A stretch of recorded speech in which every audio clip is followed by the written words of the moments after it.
Hello, welcome to this review of the Pimax Crystal Super Micro OLED.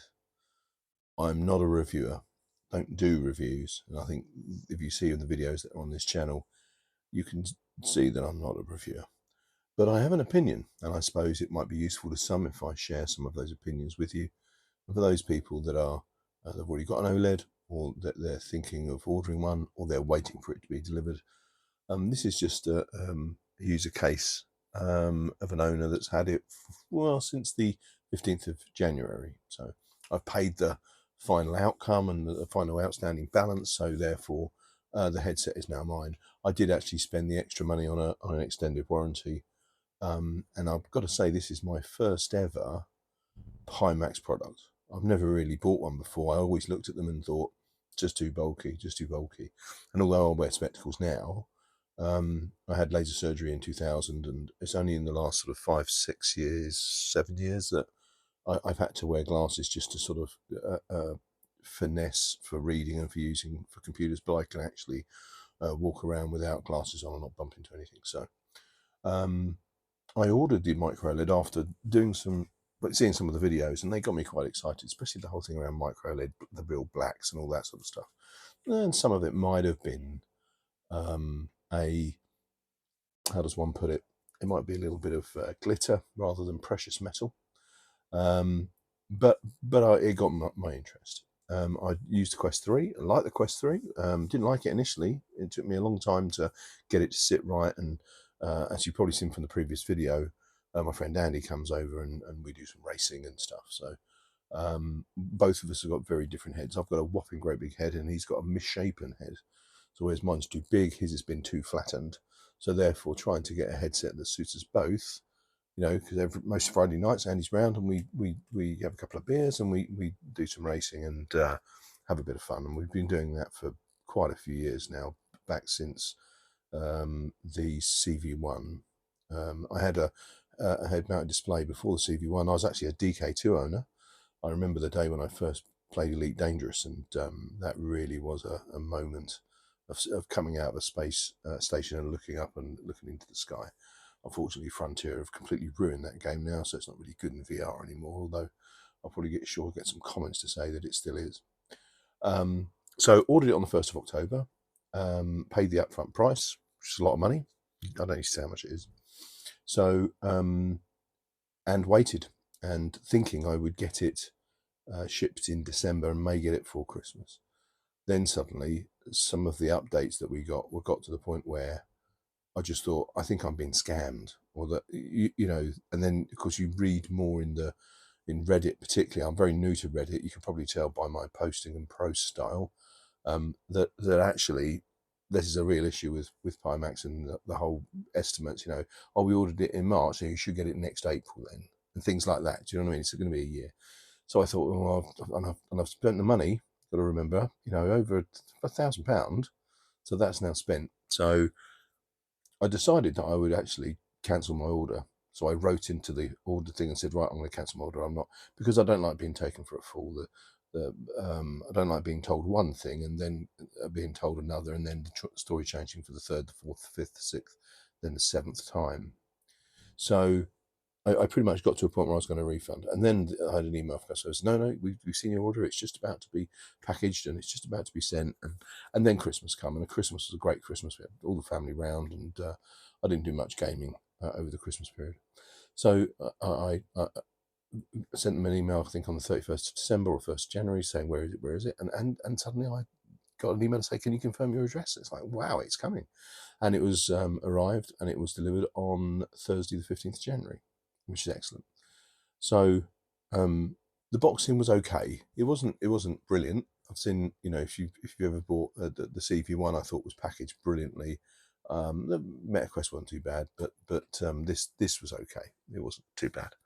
And I plugged it in, and it downloaded Pimax Play, followed everything, put the headset on, and it sort of worked immediately. But what I saw in the screens was pretty bad, and it was all out of focus. It was all offset. It was awful. So I went to the device in the tool, took it off because I couldn't really see anything that good, and then realised the IPD was not set correctly. So I changed the IPD to what I know my IPD is, which is 65.5. Put it back on, boom, absolute clarity, unbelievable. So the first wow impression, once you jiggered it round and got it in the right place, pushed it against my face a little bit, it actually was unbelievable. Just yeah. So so I'd worn it for about 2 minutes. I put something on, I can't remember what it was, and then the sound come through those stupid headphones that were on it, and they immediately. So I stopped what I was doing and I removed them. I'd had this DMAS setting, these DMAS headphones, and I really liked the headphones that were in the CV1 and the Reverb. I think it was the Reverb particularly. Really, really, I like the off-ear approach, and it was once I put those on, then went out to iRacing, had a quick loaded it up, had a quick look. Unbelievable, unbelievable. But the comfort wasn't there. It didn't. It didn't feel comfortable on my face, on my head, and so I then spent time just jiggering it around, and I'd already ordered a new silk face thing and put that on. And interestingly, I'd also ordered one of these. So this is the V2. It rotates, goes on your head like that, and then you can turn this. It's got a good click, that tightens it up. So I put that on initially, and it seemed okay. And there was someone that was spamming my post saying about studio form, yeah, whatever. Now there was a material that was on one of the. So I went through loads of different facial interfaces when I bought my Quest, and the one I plumped for in the end was like a fabric material, and it's really comfortable, really cool. So I ordered for $79, I think, the studio form kit. I'll show you that now. So the studio form kit has a top thing for your head. It had a face gasket for the face, obviously, and a piece of plastic that clips into the existing backrest, and a large cut. And it's all that grey material. And when you offer that up to your face, it is really, really nice. It doesn't itch, doesn't feel sweaty. It doesn't. It's just it even feels cool. Imagine. So you put it on your face, and it felt really, really cool.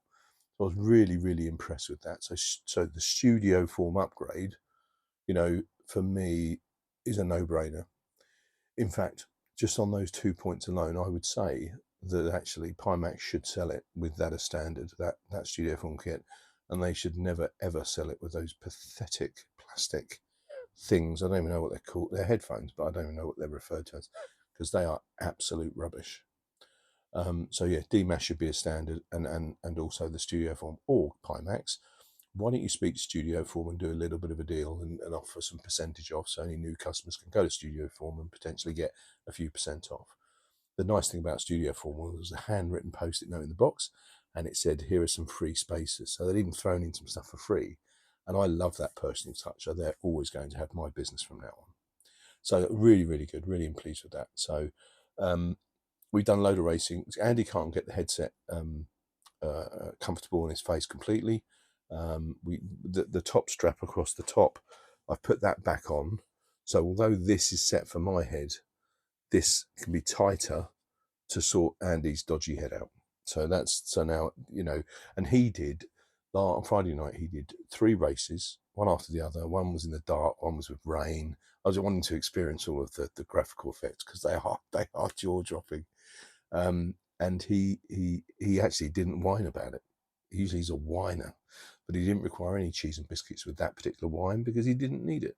He didn't whine. He actually really enjoyed it. And then we played some PGA golf, and then he went home. So just a couple of things just to sum up. You can see Pimax are really trying hard with customer service. You can see it. You can see it in some of the posts. You can see it on the website. You can see the videos that they produce. But they get some of the basics so fundamentally wrong. So I'm sitting here. It's the 8th of February. My headset arrived on the 15th of January. I still do not have a copy of LMU. Now, I never went out to buy that game, to be honest. I'm more of an open wheeler racing. I think that's so much better in VR. I like the tin tops and some of the, yeah, it looks pretty good. But the fact is, I was promised a game and I still haven't got it.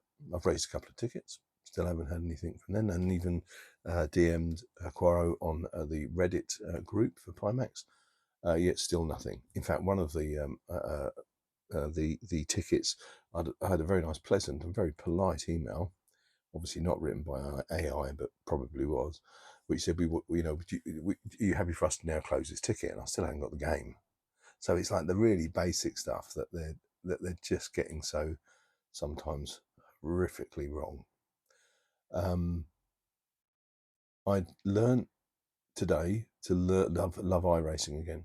Did 22 laps around the German track Hockenheim, and in a league race. I hadn't raced properly for. I finished last, and a lap down, but it was incredible during that race because as I'm racing, the headset doesn't feel uncomfortable at all. All the settings of the force feedback and everything else really, really good. And I, halfway through the race, the clouds broke and the sun shone through, and it was one of those moments, one of those VR moments, like I described with Elite Dangerous. It was like, oh my god, oh my god. So I'm going to enjoy my OLED, micro OLED.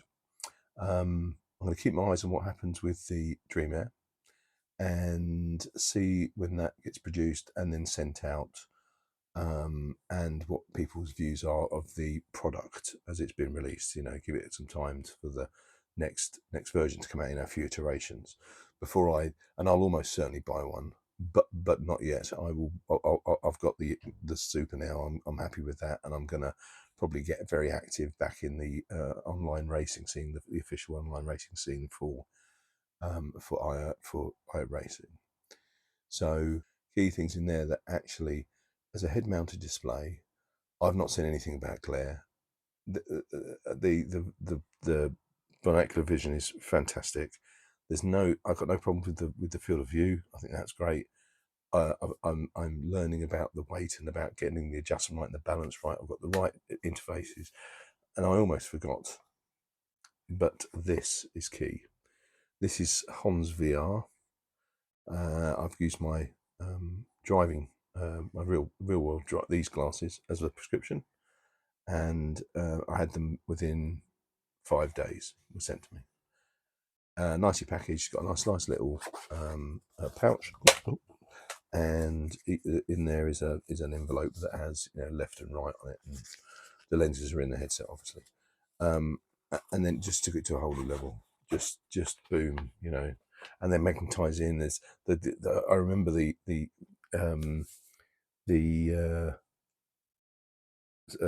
glasses, the prescription lenses I had in the Quest. You'd have to really jig them about and click them, and either just get it on your face, it's all right. But these are just the quality is brilliant, the cost is brilliant, because I think these are really good value for money, and with warp speed delivery, I had it in literally no time at all. So I'm really, really happy to VR. Don't forget Hans VR as well. So yeah, hope you enjoyed it. Leave your comments if you want. I tried my hardest not to swear. Not that this is going to monetize it anyway whatsoever. I'll probably get a 0.008 of a pence or something. That's saying English pence. Until then, enjoy your stuff, enjoy your life. Speak to you soon.